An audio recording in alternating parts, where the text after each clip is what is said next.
ไม่ทรงค่าตัวใบมาด้วยวิดีโอคาเฮาในฉันตอบ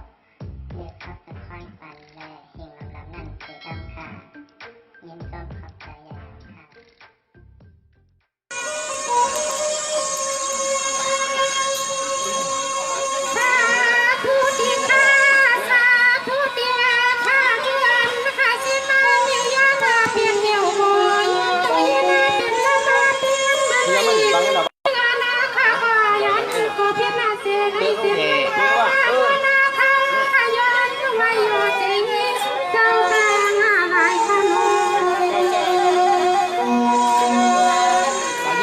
พวกนั้นหลุดหักมาไล่ลอยฮะต้องคุ้นอ่ะพ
ในสูงเฉลยในน้ำยางผิดพากระสังขารเราตั้งใจเฉลยในการรับเผาเฉลยอามันนำยางเกยอันนี้ซึ่งกระเซียเขาเลยเผามาเลยเลยไปมีนากินพันเฉลยไปหนุ่ม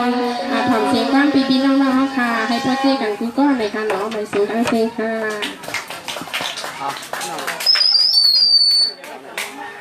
จอกบางคนน้องให้เปิงลำโพงจอกไปเอาไว้ให้เรา